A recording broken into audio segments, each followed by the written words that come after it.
I was sitting in my childhood bedroom, staring at the suitcases I had secretly started packing under my bed, when my mother looked me dead in the eyes and told me I was being brainwashed by the person I loved most in the world. It's a moment I'll never forget. The way the air seemed to get sucked out of the room, leaving me gasping for a breath that wouldn't come. How do you choose between the people who gave you life and the person who actually makes life worth living? Is it possible to be so blinded by love that you can't see the person you're with is actually destroying you? I thought we had finally won. After 7 years of fighting, 7 years of hiding, and 7 years of hoping, we were just days away from our freedom. But my parents were about to play a card I never saw coming. A psychological card that made me question my own sanity and everything I knew to be true. To understand how I got to that moment, you have to understand the last 7 years. I'm 26 now, but when Maya and I started dating, we were just 19. We were kids, really. But it didn't feel like a high school sweetheart kind of thing. It felt like a collision. From the second we met, there was this magnetic pull that defied everything we had been taught. You see, our relationship wasn't just a secret because we were young. It was a secret because our existence together was a direct violation of the worlds we were raised in. Maya comes from a family where religion isn't just a Sunday morning activity. It's the very foundation of their reality. For her parents, our relationship wasn't just a choice they disagreed with. It was a spiritual crisis. And my family? Well, they were a different kind of difficult. It was a cocktail of old-fashioned homophobia mixed with a side of racism that they tried to dress up as traditional values. For the first half of our relationship, it felt like we were constantly under siege. We weren't just dating, we were survival partners. We spent years navigating the minefield of holiday dinners where the air was thick with unspoken judgment, and family gatherings where I had to watch my tongue and she had to keep her distance. But eventually, things seemed to settle. It was like a slow-motion truce. Her parents realized she wasn't going to change, so they transitioned into a quiet, albeit strained, acceptance. My parents, on the other hand, were like a weather vane. One day they were fine, smiling and making small talk with Maya, and the next day they'd be cold and distant, reminding me in subtle ways that they still didn't approve of my lifestyle. We learned to live in the gaps between their moods. We learned how to be happy in the shadows. But things changed recently. I finally landed what I call my big girl job, a real career with a salary that meant I didn't have to depend on anyone else. And then, the final piece of the puzzle fell into place. Maya got a major job offer for the fall. For the first time in 7 years, we weren't just dreaming about a life together. We could actually afford it. We started small. A Zillow search here, a drive through a neighborhood there. But then it became real. We started touring apartments. I can't even describe the feeling of walking into a space and realizing that this could be ours. No more sneaking around. No more sleeping in separate twin beds when we visited each other's childhood homes.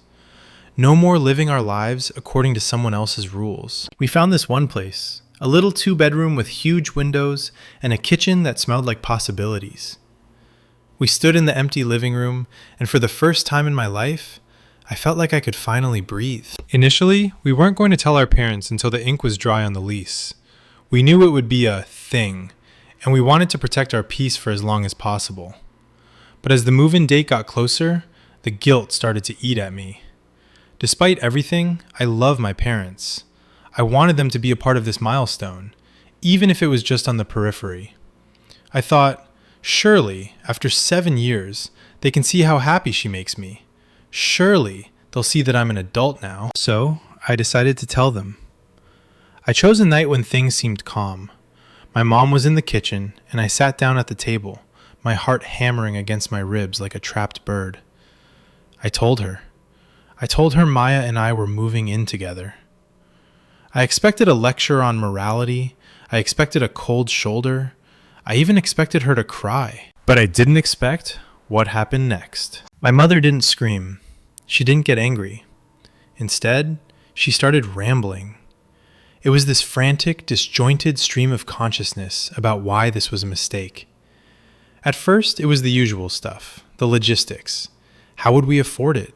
What if we broke up? But then, her tone shifted. It got darker. She leaned across the table, her eyes searching mine with a look of pity that made my skin crawl. "You don't see it, do you?" she whispered. I asked her what she was talking about. And that's when she said it. She told me that Maya was controlling. She said that she was condescending, that she had spent the last 7 years slowly chipping away at my independence until there was nothing left but a shell of who I used to be. I felt like I had been slapped. Maya? Controlling? Maya is the person who encourages me to take risks. Maya is the person who held me while I cried when I didn't think I'd get my degree. She's the person who makes me feel like I can take on the world. I asked my mom for one example. Just one. Give me a single instance where Maya has ever been controlling or condescending to me. My mother went quiet. She blinked, looked away, and then muttered, "I'll have to get back to you on that, but I know what I see." I left the kitchen feeling sick. I thought maybe it was just her. Maybe she was just panicking because her daughter was finally leaving the nest. But later that night, I brought it up to my dad. I expected him to defend Maya, or at least tell my mom she was overreacting. But he didn't. He sat there, nodding slowly, and said, "Your mother is right about the controlling part. Not the condescending part, but definitely the controlling part." I felt the room spin. "Dad, what are you talking about? How is she controlling?" He looked at me with this weary expression, like he was explaining something to a child. Whenever she surprises you with something, or whenever she changes plans at the last minute to do something nice for you, that's control. She's doing that so she can be the hero. She wants to control your emotions. She wants to be the center of your universe so you can't see anything else. I sat there in total silence. I thought about all the times Maya had surprised me with my favorite takeout after a long day, or the time she changed our weekend plans because she knew I was stressed and needed a quiet day at the beach. To me, those were acts of love. They were signs that she was paying attention to what I needed. But my father was telling me they were tactical strikes. Is it possible? Is it possible to be so deep in a relationship that you don't even realize you're being manipulated? I looked around my room at the life I had built, and for the first time in 7 years, a seed of doubt started to take root. Was I actually the victim of a master manipulator? Or were my parents playing the most dangerous game of all? The rest of that night was a blur of shadows and silence. I went back to my room, but I didn't sleep. I couldn't. Every time I closed my eyes, my father's words echoed in my head. She wants to be the hero. It was such a calculated, clinical way to describe someone I loved. I lay there in the dark, staring at the ceiling, trying to replay the last 7 years like a movie, searching for the clues my parents seemed to think were so obvious. I thought about our 3rd anniversary. I had been having a miserable week at my retail job. Customers were rude, my boss was breathing down my neck, and I was exhausted. I had told Maya I just wanted to stay in and order pizza. But when I got home, she was waiting in the driveway. She told me to pack a bag because she had booked a little cabin 2 hours away. She said she knew I needed to unplug, that the city was suffocating me. At the time, I cried tears of joy. I felt seen. I felt taken care of. But now, lying in my childhood bed with my parents' voices ringing in my ears, I found myself twisting that memory. Was she being the hero? Was she ignoring what I said I wanted, to stay home, so she could swoop in and rescue me on her own terms? It's a terrifying thing, having the people who raised you plant a seed of doubt in your own memories. It's like they handed me a pair of tinted glasses and told me the world I'd been seeing was a lie. I started scrolling through our texts. Thousands of messages. I looked for signs of her being condescending.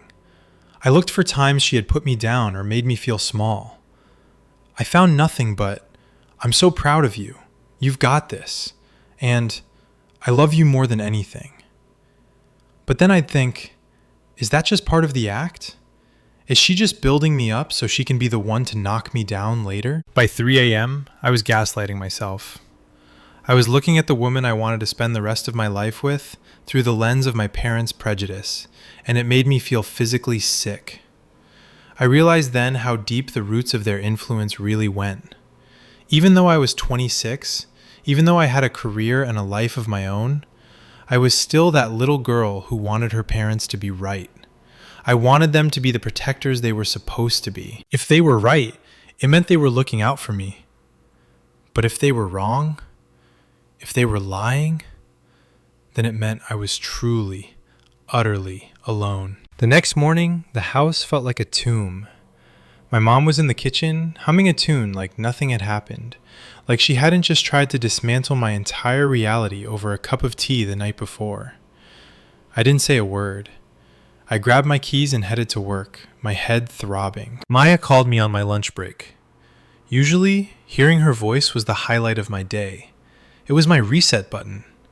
But today, when her name popped up on the screen, my heart did a weird, nervous flutter that wasn't exactly happy. "Hey, babe," she said, her voice full of that effortless warmth that usually made me feel safe. "I was thinking, since we're officially signing the lease on Friday, maybe we should go to that Italian place you love to celebrate. My treat. I already made a reservation for 7 o'clock. A reservation. A surprise.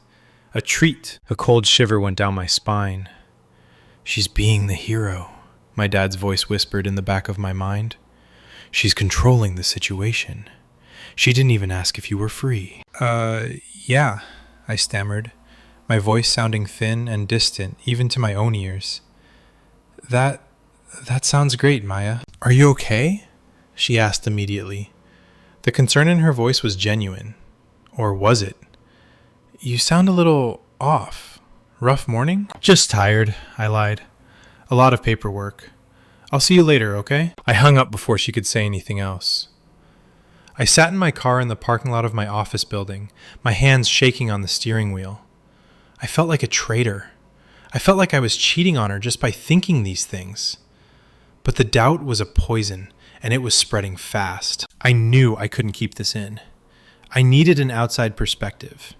I needed someone who knew us, someone who wasn't my parents and wasn't Maya. I called my best friend, Sarah. Sarah had been there since the beginning. She had seen us through the breakups, the makeups, the family drama, all of it. We met up at a coffee shop after work. I must have looked like a wreck because the second I sat down, Sarah pushed her muffin toward me and said, "Okay, who died? You look like you've seen a ghost." I told her everything. I told her about the move, about telling my parents, and then I told her what they said. I told her about the controlling comments, the condescending labels, and my dad's theory about Maya's hero complex. Sarah sat there, her coffee cup halfway to her mouth, staring at me like I had grown a second head. "Wait," she said, setting the cup down. "Are we talking about the same Maya? The Maya who spent 3 hours helping me move my couch when my boyfriend bailed? The Maya who literally cries when she sees a stray cat? That Maya is a master manipulator?" "I know how it sounds," I whispered, leaning in. "But Sarah, they were so certain. My dad seemed almost sorry for me. He said she changes plans just to control my emotions. And then today, she made a dinner reservation without even asking me. Is that control?" Sarah reached across the table and grabbed my hand. Her grip was firm, grounding me. "Listen to me very carefully. Your parents have spent 7 years trying to find a reason to break you two up. They tried religion. They tried traditional values. They tried being cold. None of it worked. You're still together, and now you're actually moving out. They're losing their grip on you, and they know it." She leaned closer, her eyes flashing with anger. "This isn't about Maya being controlling. This is about them losing control. They are using the ultimate weapon. They're trying to make you doubt your own heart. They're projecting their own behavior onto her because they know that if they can make you fear her, you'll run back to them. But what if I'm just blind to it? I asked, my voice cracking. What if I'm in an unhealthy relationship and I'm the only one who doesn't see it? You're not blind, Sarah said firmly. You're being gaslit by experts. Maya isn't being the hero because she wants power. She's being a partner because she loves you. Your dad is calling it control because he doesn't understand what a selfless act looks like without a hidden agenda. That's a him problem, not a Maya problem. I wanted to believe her. God, I wanted to believe her so badly. But as I drove home that evening, the weight of the situation started to settle in. If Sarah was right, if my parents were lying to me, manipulating me to keep me from leaving, then what did that mean for our relationship? I was 26 years old, and I was realizing that my parents might actually be the villains in my story. I was scared. I was scared that if I moved out, if I chose Maya, I would lose my family forever. I had made peace with their disapproval before, but this was different. This wasn't just them saying, we don't like this. This was them saying, she is dangerous. How do you walk away from your parents when they're telling you they're trying to save you? How do you know when the protection they're offering is actually a cage? I pulled into my driveway and saw my dad sitting on the porch swing, sipping a beer. He looked so calm, so fatherly.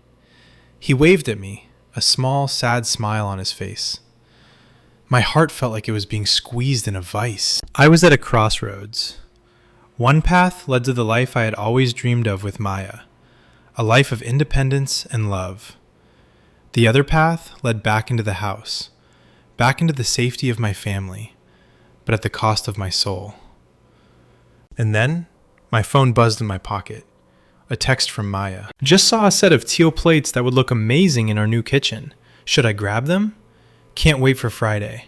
I love you. I looked at my dad on the porch, and then I looked at the text on my phone. The battle lines were drawn, and I knew that whatever I did next would change the rest of my life. I walked up the porch steps, my feet feeling like lead. My dad didn't say a word as I passed him, but I could feel his eyes on me.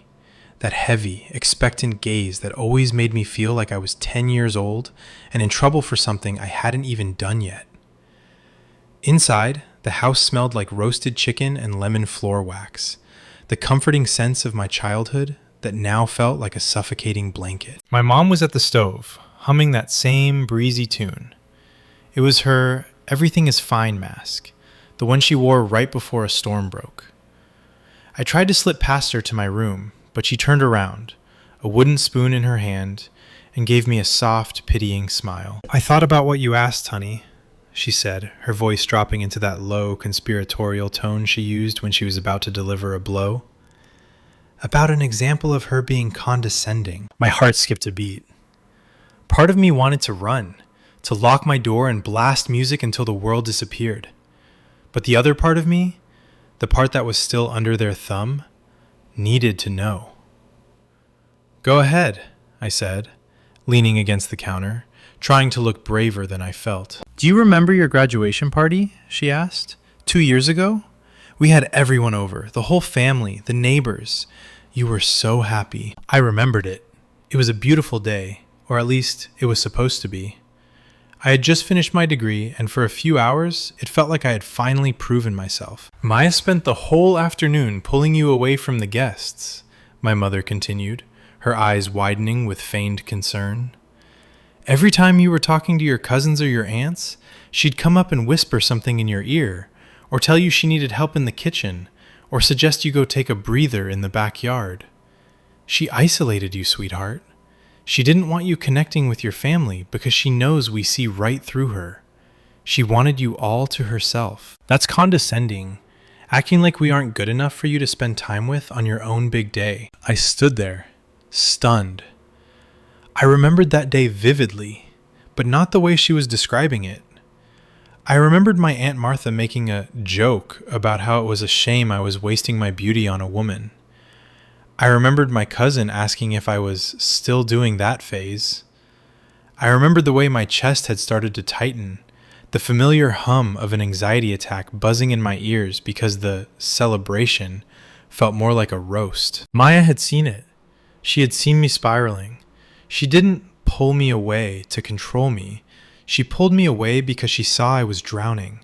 She brought me into the kitchen to help with the ice because she knew I needed 3 minutes of silence. She suggested the backyard because she knew the smell of the jasmine vines always calmed me down. My mother was taking Maya's most protective, intuitive moments and painting them as kidnappings.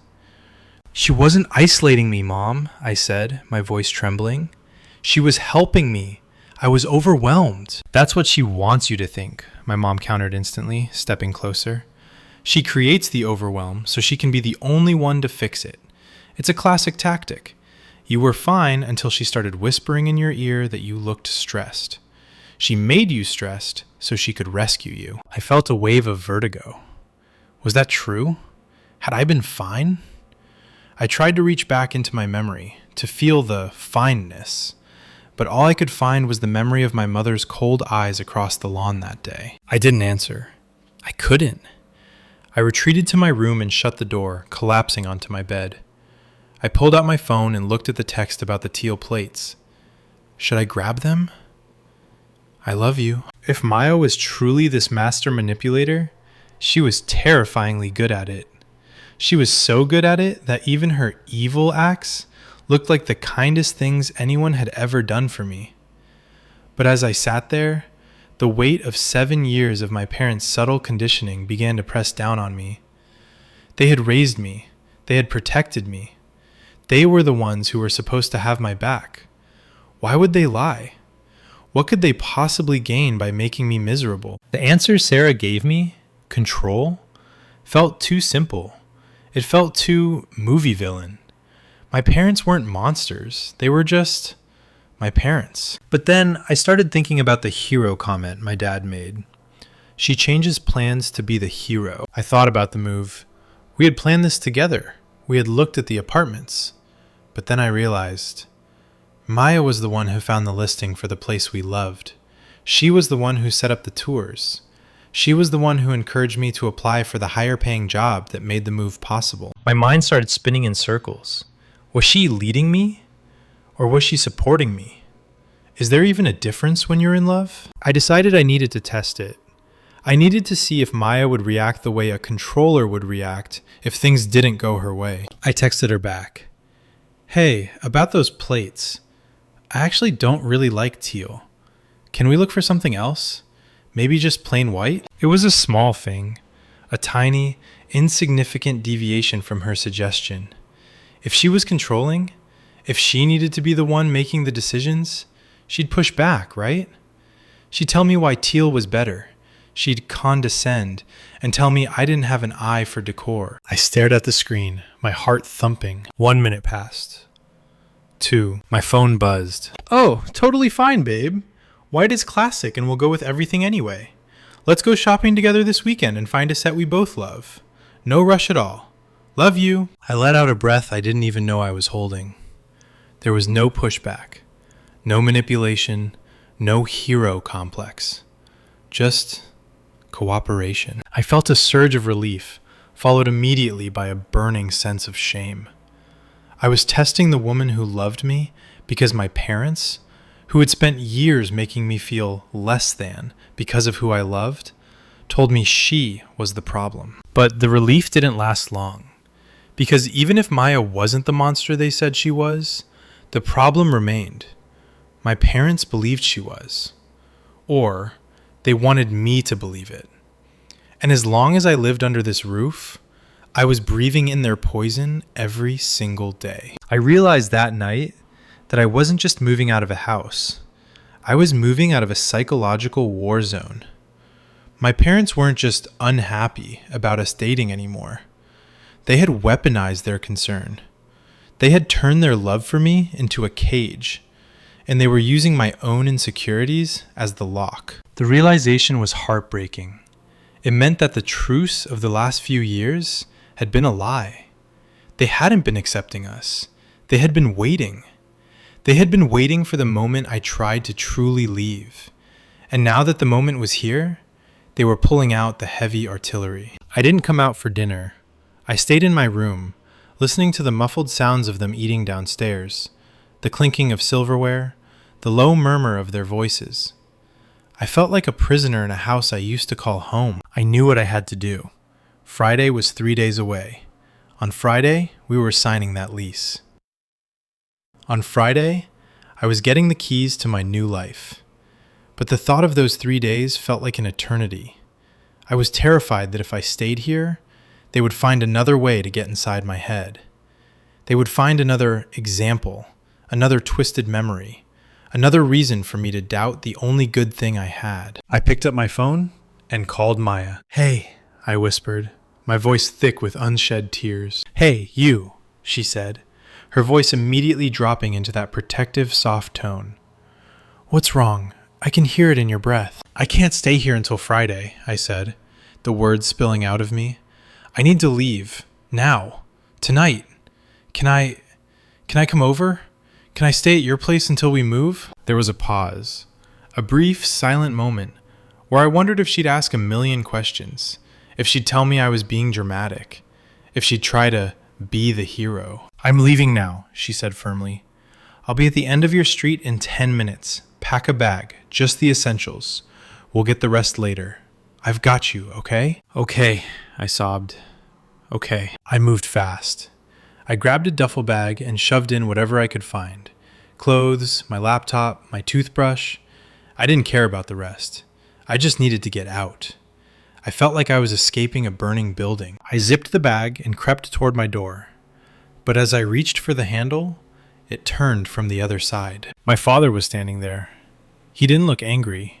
He looked disappointed. "Where are you going, kiddo?" he asked softly. My heart froze. The confrontation I had been avoiding for 7 years was finally happening, right here in the doorway of my bedroom. My father stood there in the doorway, blocking my exit like a shadow that refused to move.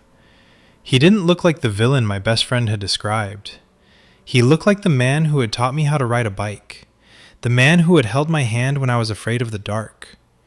He looked tired, his shoulders slumped in his old flannel robe, his eyes filled with a sadness that felt like a physical weight pulling at my heart. "You're leaving," he said. It wasn't a question. He looked down at the duffel bag gripped in my white-knuckled hand. In the middle of the night, without a word to us. "I have to go, Dad," I whispered, my voice trembling. "I can't do this anymore. I can't live in a house where the person I love is treated like an enemy." He sighed, a long, weary sound that seemed to fill the narrow hallway. "See? This is exactly what we were talking about. Look at what she's doing to you, kiddo. She's got you running out of your own home like a thief. She's convinced you that your own parents, the people who have been here for 26 years, are the bad guys. And you're just following orders. Did she tell you to pack that bag? Did she tell you she'd be waiting at the end of the street?" I felt a cold prickle of sweat on the back of my neck. How did he know? Had he heard me on the phone? Or was he just so convinced of his own narrative that he could guess my every move? "She didn't order me to do anything," I said, trying to find my big girl voice, the one I used at the office, the one that commanded respect. "I asked her to come. I told her I couldn't breathe here. I'm an adult, Dad. I'm making a choice." "Is it a choice if you've been conditioned to make it?" he asked, stepping into the room.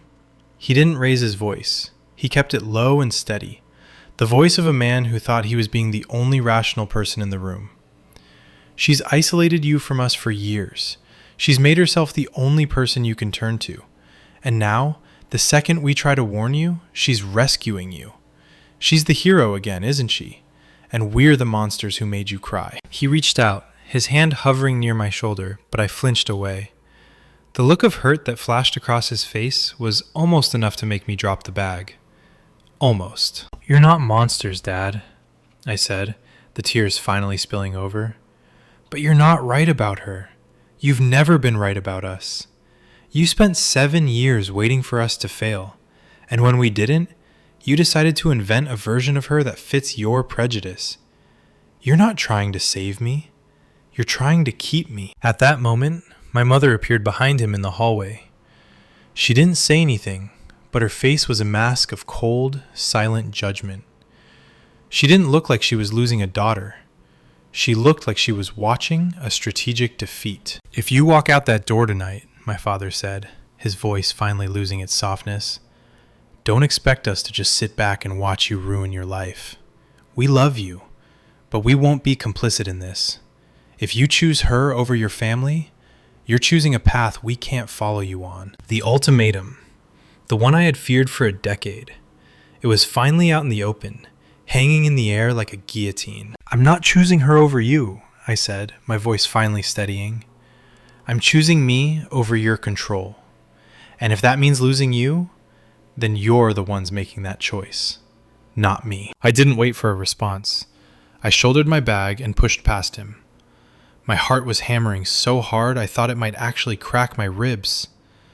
I walked down the stairs, every step feeling like I was leaving a piece of my childhood behind.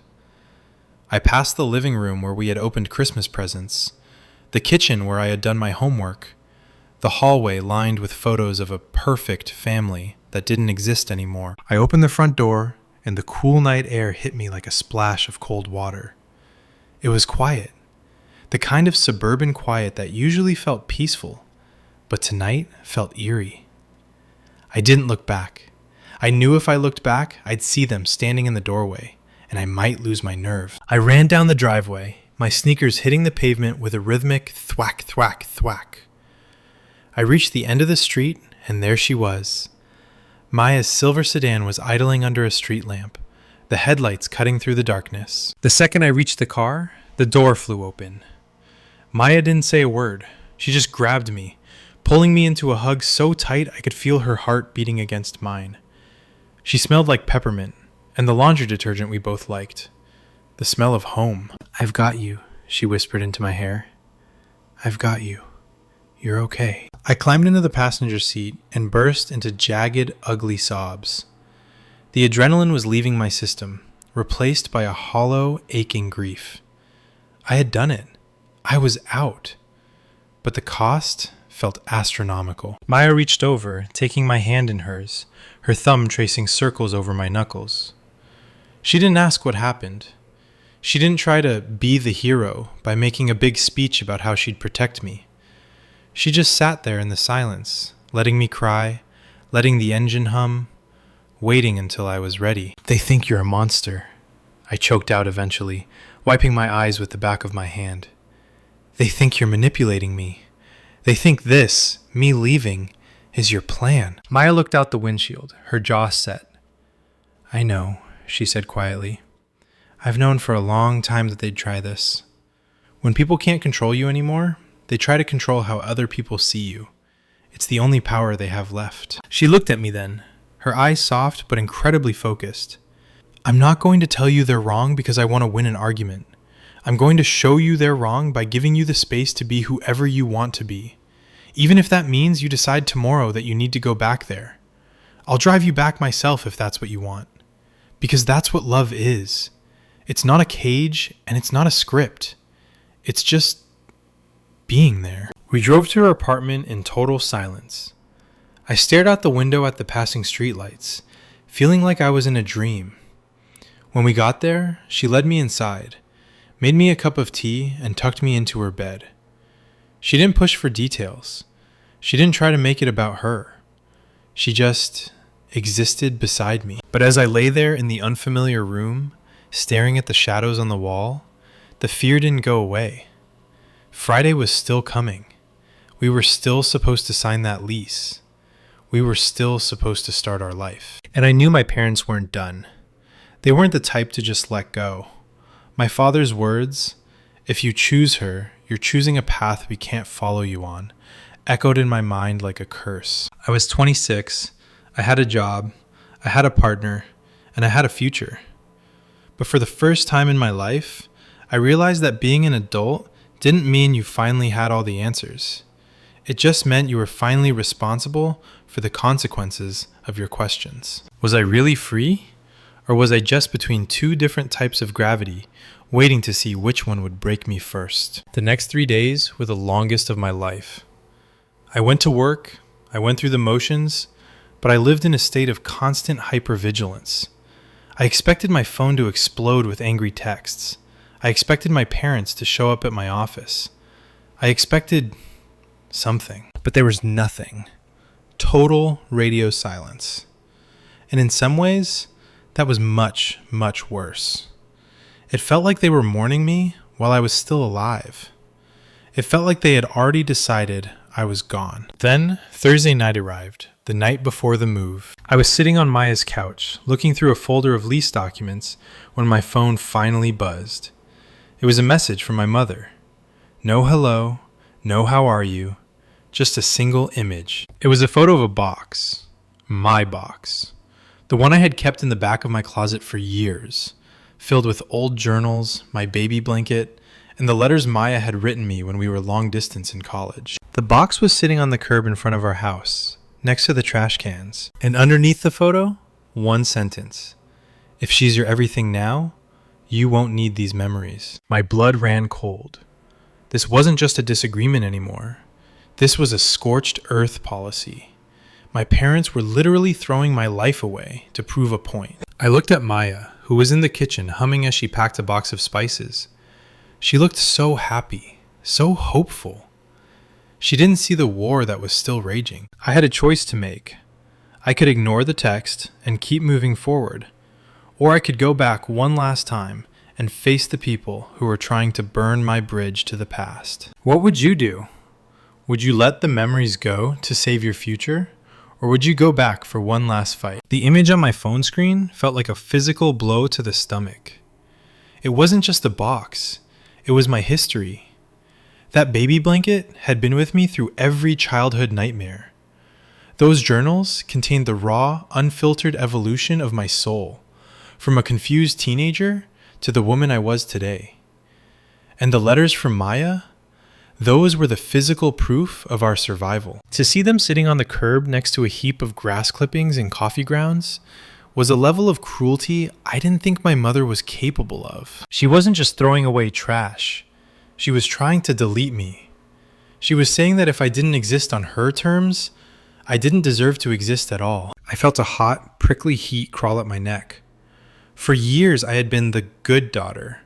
I had been the one who smoothed things over, the one who apologized for things I didn't do, the one who tried to bridge the impossible gap between my family's prejudice and my own heart. But looking at that photo, something inside me finally snapped. The good girl died right there on Maya's velvet sofa. "What is it?" Maya asked, stepping out of the kitchen. She saw my face, the way I was shaking, and she was across the room in a second. I couldn't even speak. I just handed her the phone. I watched her eyes scan the screen, watched her jaw tighten as she realized what she was looking at. I expected her to get angry. I expected her to start venting about how toxic they were. Instead, she just looked at me with a profound, quiet sadness. "We're going," she said. It wasn't a suggestion. "Maya, you can't come," I whispered. "If they see you, it'll just make it worse. They'll use it as proof that you're leading me." "I don't care what they use as proof," Maya said, her voice like iron. "I am not letting you go back there alone to dig your childhood out of the trash. I'll stay in the car. I'll be 20 feet away. But I am not leaving you." The drive back to my childhood home felt like a journey into a past life. The familiar turns, the flickering streetlights, the way the oak trees arched over the road, it all felt like a movie set for a story I didn't want to be in anymore. My heart was a drum in my chest, a frantic, irregular beat that made it hard to breathe. When we turned onto my street, I saw it. The box. It was exactly where the photo said it would be, slumped against a plastic trash bin, looking small and pathetic under the harsh glow of the street lamp. Maya pulled over a few houses down. "I'm right here," she said, squeezing my hand. "If you're not back in 10 minutes, I'm coming to the door." I nodded, took a deep breath of the humid night air, and stepped out of the car. The silence of the neighborhood felt heavy, like it was holding its breath. I walked toward the box, my shadow stretching out long and distorted in front of me. As I reached the curb, I looked up at the house. The lights were off, but I knew they were watching. I could feel it, that prickle on the back of my neck that told me eyes were behind those curtains. They were waiting for me to break. They were waiting for me to come crawling to the front door, sobbing, begging for my memories back, promising to stay if they'd just let me back into their hearts. I knelt down by the box. I reached in and touched the corner of my old baby blanket. It felt damp from the night air. I saw the edge of a blue envelope, a letter Maya had sent me during our sophomore year of college when my grandfather died. I felt a sob rise in my throat, but I forced it down. I realized then that my parents were right about one thing. I didn't need these objects to remember who I was. Their attempt to weaponize my memories had backfired. By putting these things in the trash, they had shown me that the family I was so afraid of losing was already gone. You don't do this to someone you love. You don't hold their past hostage to control their future. I grabbed the box, my muscles straining as I lifted the heavy weight of it. I didn't look at the house. I didn't give them the satisfaction of a single glance. Going somewhere? The voice came from the porch. I froze. My father was sitting in the shadows of the porch swing, his silhouette barely visible. The slow, rhythmic creak of the chains was the only sound in the night. "I'm taking my things, Dad," I said, my voice surprisingly steady. "Those aren't just things," he said, his voice carrying that same disappointed parental weight. "That's your life. We kept every drawing you ever made, every report card, every ribbon. We cherished you. And you're throwing it all away for a woman who won't even be here in 5 years?" "I'm not the one who put it on the curb," I said, turning to face him. "Mom did that. You let her do it.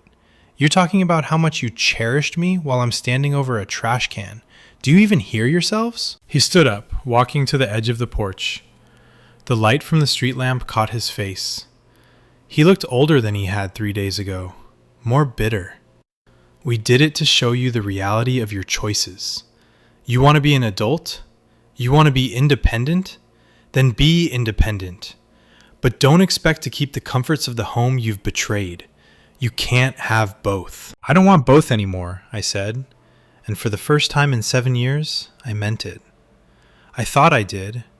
I thought if I was patient enough, if I was good enough, you'd eventually see me. But you don't see me. You only see a version of me that you can control. And now that you can't, you'd rather see me in the trash. I saw my mother's face appear at the window then. She didn't open it. She just stood there, a pale ghost behind the glass, watching her only daughter walk away. "You're making a mistake you'll regret for the rest of your life," my father called out as I started walking back toward Maya's car. "When she leaves you, when you have nothing, don't come back here." I didn't stop. I didn't respond. I reached the car and Maya was already out, opening the trunk. We shoved the box inside, the cardboard scraping against the carpet. We got into the car and she peeled away, the tires chirping softly on the asphalt. I looked in the rearview mirror as the house faded into the distance. It looked so small, so ordinary. For 26 years, that building had been the center of my universe, the place that defined my boundaries and my worth. Now, it was just a house on a street I used to live on. When we got back to Maya's apartment, I didn't cry. I felt a strange, cold clarity. I spent the next hour going through the box. Some of the papers were ruined by the dampness, but most of it was fine. I found the letter Maya had written me when we were 20. I read it aloud, sitting on the floor of her living room. "I don't know what the future looks like," she had written 4 years ago. "But I know that as long as we are honest with each other, we can handle whatever the world throws at us. I love you for exactly who you are, not who anyone wants you to be." I looked at Maya, who was sitting across from me, watching me with tears in her eyes. "They were right about one thing," I whispered. "What's that?" she asked. "I don't need the box," I said, reaching out to take her hand. "I have the person who helped me write the story." The next morning was Friday, the day we were supposed to sign the lease. I woke up feeling like a different person. The weight of my parents' expectations, which had been a constant pressure in the back of my mind for years, was simply gone. It had been replaced by a quiet, steady resolve. We went to the leasing office at 10 a.m. The agent was a bright, cheerful woman who had no idea she was presiding over the most important moment of my life. She chatted about the amenities and the parking passes while I stared at the paper in front of me. Resident name. Resident name. Resident. I picked up the pen. My hand didn't shake. I signed my name in a bold, clear script. Then I handed the pen to Maya. She looked at me, a silent question in her eyes. "Are you sure?" I smiled at her. "I've never been more sure of anything." She signed her name next to mine. The agent handed us the keys. 2 identical silver keys on a small plastic ring. They felt heavy in my palm. They felt like freedom. We drove to the new apartment. It was empty, the air smelling of fresh paint and industrial carpet cleaner. We stood in the middle of the living room, our voices echoing off the bare walls. "We did it," Maya whispered, leaning her head on my shoulder. "We did," I said. But as we stood there, my phone buzzed in my pocket. My heart did a familiar, unwelcome skip. I pulled it out, expecting a final venomous text from my mother or a guilt-tripping voicemail from my father. It was a notification from my bank. A transfer had been made into my account, $5,000. Attached was a note from my father. "For your furniture. Since you're so determined to be independent, try not to live like a beggar. This is the last thing you'll ever get from us. Don't call." I stared at the screen. It was the ultimate hero move. Even in their final act of cutting me off, they had to be the ones in control. They had to be the ones who saved me from my own choices, even while they were disowning me. It was a parting gift wrapped in a slap to the face. I looked at the number on the screen. $5,000. It was enough to furnish the whole place. It was enough to make our first few months of bills disappear. It was a massive amount of money. But I knew exactly what that money was. It was a leash. It was a way for them to stay in my head, to make me feel like I still owed them something, to make me feel like I couldn't have done this without them. I looked at Maya. She hadn't seen the notification yet. She was looking at the window, talking about where the sofa should go. I had a choice. I could take the money and use it to build our life. Or I could send it back and truly, finally, be on my own. I stared at that number, $5,000, and felt the weight of every birthday present, every holiday gift, and every kindness my parents had ever shown me. In that moment, I realized that in my family, love wasn't a gift, it was a debt, and $5,000 was just the latest installment. It was a way for my father to buy a seat at the table of my new life, even if he wasn't physically there. It was a way for him to say, "You see, you're using our money to buy that bed. You're sleeping on our generosity. You wouldn't even have a place to sit if it weren't for us." If I kept that money, every time I looked at our furniture, I wouldn't see a sofa or a dining table. I would see my father's disappointed face. I would hear my mother's voice telling me I was being manipulated. That money was a psychological wiretap, and as long as it was in my account, they were still in the room. "What is it?" Maya asked, noticing I had gone quiet. She walked over and looked at the screen. She read the note, and I watched her face go through a dozen different emotions: shock, anger, and then that same quiet, observant look she'd had all week. She didn't tell me what to do. She didn't say, "Send it back." She didn't say, "We need that for the deposit." She just stood there and waited. "They think I can't do this without them," I whispered. "They think I'm a child playing house." "Do you think you can do this without them?" Maya asked. Her voice wasn't challenging. It was curious. She was giving me the floor. She was giving me the one thing my parents never had: the right to choose my own struggle. I looked around the empty apartment. It was a little drafty. The carpet was a weird shade of beige, and the light fixture in the hallway flickered. It wasn't the pristine, curated mansion I grew up in, but it was ours. Every crack in the wall was a crack we had chosen. I opened my banking app. My thumb hovered over the transfer button. $5,000 is a lot of money when you're 26 and starting from zero. It was the difference between getting by and being comfortable. It was the smart thing to keep. But then I remembered the box on the curb. I remembered the way my father looked at me like I was a broken possession. I typed in my father's account number. I typed in the full amount, $5,000. In the memo line, I didn't write something angry. I didn't write a manifesto. I just wrote, "I'm okay. Thank you anyway. I hit send. The moment the notification popped up, transfer successful, I felt a physical sensation, like a heavy coat had been lifted off my shoulders. My bank balance dropped back down to its modest, hard-earned reality. I was broke by my parents' standards, but for the first time in my life, I was clean. I owed them nothing. Not my gratitude, not my presence, and certainly not my future. Maya let out a long breath. She didn't cheer. She didn't celebrate the win. She just wrapped her arms around my waist from behind and squeezed. "You're incredible," she whispered. "I'm exhausted," I laughed, the sound echoing in the empty room. "I'm exhausted, I'm poor, and I have nowhere to sleep tonight." "Not true," Maya said, pulling a folded-up air mattress out of a bag. "We have the guest of honor right here, and I think I saw a pizza place 2 blocks away that's open late." That night was the most uncomfortable night of my life, and the best. The air mattress had a slow leak, so by 4 a.m., we were basically sleeping on the hard floor. The neighbors in 3B were playing techno music until the sun came up, and the radiator made a clanging sound like a haunted shipwreck. But as I lay there in the dark, held by the woman my parents told me was destroying me, I realized something important.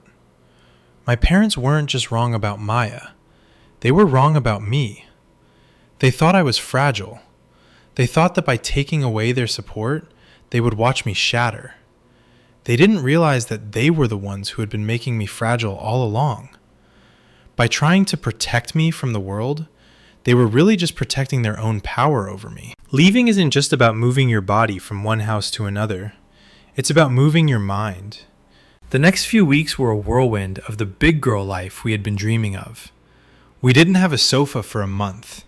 We sat on folded-up blankets and used a cardboard box as a coffee table. We ate more ramen than I care to admit. But every morning, I woke up without that feeling of dread in the pit of my stomach. I didn't have to check the weather of the house. I didn't have to wonder if my mom was in a good mood or a judgmental mood. Maya was, well, she was Maya. She wasn't a hero, and she wasn't a villain. She was a person. She forgot to do the dishes sometimes. She got grumpy when she was hungry. She had opinions on where the towels should go that were different from mine. And because she was a normal, flawed, loving human being, the master manipulator narrative my parents had tried to build just crumbled into dust. If she were trying to control me, she was doing a terrible job of it. She pushed me to make my own friends at my new job. She encouraged me to spend money on a hobby I loved, even when we were budgeting. She never asked me to choose between her and my family. I was the one who had to make that choice to save myself. But the silence from my parents' house was deafening. Every time my phone buzzed, I expected it to be them. A happy birthday, mine was coming up, a "we miss you," or even another "we're disappointed." But weeks turned into months, and the silence stayed. It's a weird kind of grief, losing people who are still alive. You can't exactly have a funeral for a relationship that's just frozen. I found myself driving past their neighborhood sometimes, just to see if the lights were on. I'd see the familiar glow of the living room lamp, the one I used to sit under while my dad told me why my life was a mistake. I'd feel a pang of longing, not for the reality of them, but for the idea of them. I missed the parents I wished I had. I missed the version of them that could just be happy for me. One Saturday, about 3 months after the move, I was at the grocery store when I saw a familiar car in the parking lot. My heart stopped. It was my mother's SUV. I ducked behind a display of cereal boxes, my pulse racing. I felt that old, familiar panic, the 10-year-old getting caught feeling. I realized then that even though I had moved out, even though I had sent the money back, the ghost of their control was still haunting me. I was still hiding. I watched her walk toward the store entrance. She looked the same, but there was a stiffness in her gait I hadn't noticed before. She looked lonely. For a split second, I wanted to run out to her. I wanted to say, "Mom, look at me. I'm doing it. I'm happy. Can't you just see that?" I wanted to believe that if she saw me standing there, healthy and thriving, she dropped the act. She'd hug me and tell me she was sorry. But as I watched her, she stopped to talk to a woman she knew. I couldn't hear what they were saying, but I saw my mother's face. She was smiling that perfect smile, the one she used for the neighbors. I saw her lips move, and though I couldn't be sure, I could almost hear the lies she was telling. Oh, she's doing so well. She's just so busy with her new job. You know how it is. She was rewriting the story in real time. She wasn't a mother who had thrown her daughter's memories in the trash. She was a proud parent whose daughter was away. I didn't go to her. I stayed behind the cereal boxes until she went inside. I realized then that I couldn't save her from her own narrative. If she needed to believe I was the one who had abandoned them, she would. If my father needed to believe Maya was a hero manipulator to explain why I left, he would. Their reality was a fortress, and I was no longer interested in trying to break in. I walked out of the store, my groceries in my hand, and got into my car. I drove back to our apartment, the one with the flickering light and the weird carpet. When I walked in, Maya was on the floor, surrounded by pieces of a bookshelf we had bought from IKEA. She was covered in sawdust and looked completely bewildered by the instructions. I think I put the G screw into the F hole, she said, looking up at me with a sheepish grin. I am definitely not a hero today. I might be a disaster. I dropped the groceries and sat down on the floor next to her. I looked at the half-finished bookshelf, at our messy, beautiful, independent life. You're doing fine, I said, leaning over to kiss her. We're both doing fine. And for the first time in 7 years, I didn't need anyone else's example of what that looked like. The silence that followed was a different kind of noise. It wasn't the peaceful quiet I had imagined. It was a heavy, ringing silence that lived in the corners of our apartment. For months, I waited for the big confrontation. The dramatic scene where my parents would show up at my door and we'd finally have the movie moment reconciliation or the final screaming blowout. But life isn't a movie. Life is a series of Tuesdays where nothing happens. I turned 27 in the heat of July. In years past, my birthday was a mandatory family event. The traditional dinner, the cake my mom made from a recipe her mother gave her, the awkward toasts. This year, I woke up to a quiet apartment. Maya had left a card on the kitchen counter, next to a steaming cup of coffee and a single perfect croissant. The card was simple. To the bravest woman I know. Let's make this year yours. I sat at the small kitchen table we'd finally bought with our own saved up pennies. I stared at my phone. I told myself I wasn't waiting. I told myself I didn't care. But every time the screen lit up with a happy birthday text from a friend or a coworker, a tiny part of me withered when I saw it wasn't a name from my past. By 8 p.m., I realized they weren't going to call. They weren't even going to text. It was the finality of it that hurt the most. The realization that their love was so fragile, it couldn't survive a single act of independence. They're really doing it, aren't they? I asked Maya that night. We were sitting on our balcony, watching the sun dip below the horizon, painting the city in shades of bruised purple and gold. They're really just deleting me. Maya leaned back in her chair, her eyes reflecting the twilight. I think they're waiting for you to blink, she said softly. In their mind, this is a game of chicken. They think if they stay silent long enough, the guilt will get too heavy for you to carry. They think you'll break under the weight of the silence. But I'm not breaking, I said, and I was surprised to realize it was true. I'm sad. I'm grieving. But I'm not breaking. That's because you're not the person they think you are, Maya said. A week later, I got a promotion. It was the kind of news I used to call my dad for the second I walked out of the manager's office. He was always the one who pushed me to be the best, to climb the ladder, to be too smart to be ignored. I reached for my phone, my thumb hovering over his contact name before I remembered. I didn't call him. Instead, I called Sarah. You did it! She screamed into the phone. Oh my God, we are celebrating tonight. I'm coming over with the most expensive bottle of Prosecco I can find. We sat on the floor of my apartment that night, Sarah, Maya, and I. The room was full of laughter and the sound of bubbles fizzing in glasses. For the first time, the shadow of my parents' house felt far away.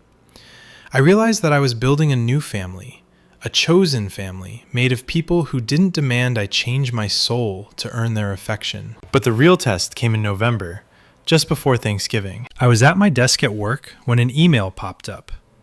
It wasn't from my mom or my dad. It was from my Aunt Diane, my mother's younger sister. She had always been the cool aunt, the one who lived 3 states away and only saw us once a year. But she was the only person in the family who had ever been truly kind to Maya. "Hi, honey," the email read. "I'm coming into town for the holidays. I'm staying with your parents, but I'd love to see you. I know things are complicated right now, but I'm not them. Can we grab lunch? Just us?" I felt a rush of anxiety. Diane was a bridge, but was she a bridge I wanted to cross? If I saw her, I'd have to hear about them. I'd have to hear about how my mom was distraught or how my dad was heartbroken. I'd have to hear their side of the story through her voice. I talked to Maya about it that night. I expected her to be wary, to remind me of how much progress I'd made in therapy, how much peace I'd found in the silence. Instead, she just looked at me and said, "Do you want to go?" "I don't know," I admitted. "I miss my aunt, but I'm scared." "Scared of what?" "Scared that she'll convince me I'm the villain," I whispered. My parents are so good at that, Maya. They're so good at making their version of the truth feel like the only one. What if Diane has been brainwashed by them too? "Then you'll know," Maya said, "and you'll leave. You have a home to come back to now. You're not a kid in a bedroom anymore. You have keys to your own front door. You can always walk away." That was the moment I realized what freedom really meant. It wasn't the absence of conflict. It was the power to leave it. I met Diane at a little bistro on the outskirts of town. I chose the location, far enough from my parents' neighborhood that I wouldn't have to worry about a surprise encounter. When I walked in, Diane was already there, sipping an iced tea. When she saw me, she burst into tears and pulled me into a hug that smelled like vanilla and Virginia Slims. "Look at you," she sobbed, pulling back to look at my face. "You look different. You look like you're finally breathing." We sat down, and for the first 30 minutes, we just talked about my job, my new apartment, and Maya. Diane asked 1,000 questions. Real questions. Is the kitchen big enough? Does Maya like her new job? Are you too happy? And then the subject shifted. It had to. "They're a mess, honey," Diane said, her voice dropping. "Your mother hasn't stopped cleaning that house since you left. She's literally scrubbing the baseboards with a toothbrush. And your father? He just sits in that den and watches the news. He won't even say your name." I felt a pang of guilt, a sharp, familiar jab in my ribs. "They told me Maya was controlling," I said, my voice low. "They told me she was isolating me. They threw my memories in the trash, Diane." Diane sighed, a long, weary sound. "I know. I saw the box. I told your mother she was being a fool, but you know how she is. When she's scared, she strikes. And she's terrified of you, kiddo." "Terrified of me? Why?" "Because you did the one thing she never had the courage to do," Diane said, looking me dead in the eyes. "You chose yourself. She spent 30 years living a life she didn't choose, serving a man she's afraid of, and following a religion she doesn't even fully believe in, just because she's too scared of the silence. To see you, her daughter, just walk away and be happy? It makes her whole life look like a mistake. She has to make Maya the villain. Otherwise, she's the one who stayed in the cage for nothing." The world seemed to tilt on its axis. I had spent my whole life thinking my parents were these pillars of strength and quote-unquote traditional values.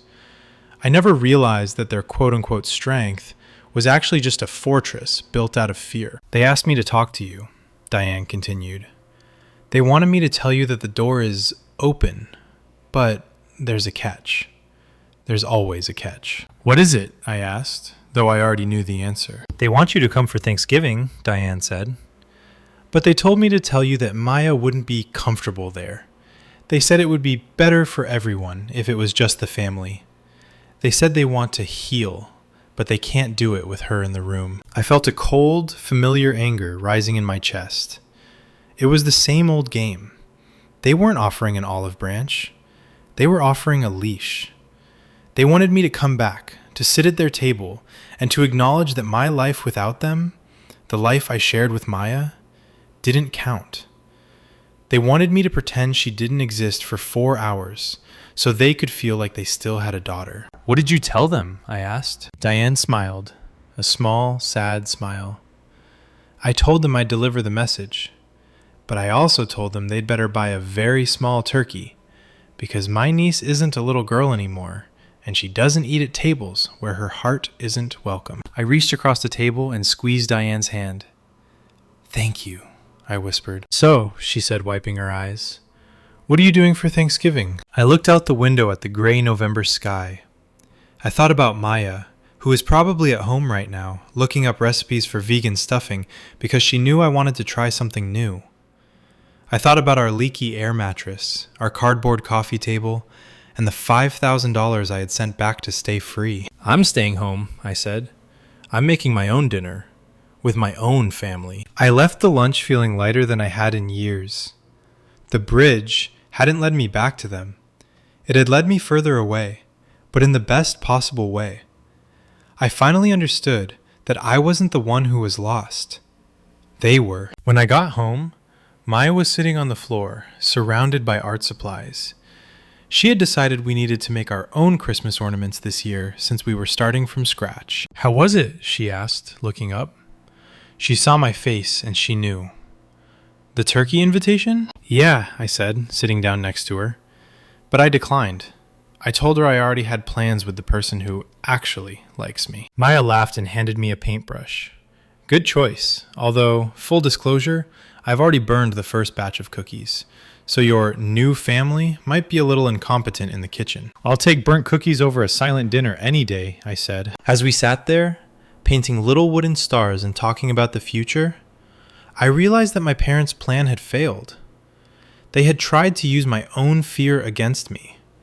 They had tried to make me believe that love was a limited resource, something that could only be found within the walls of their house and under the rules of their control. But love isn't a resource.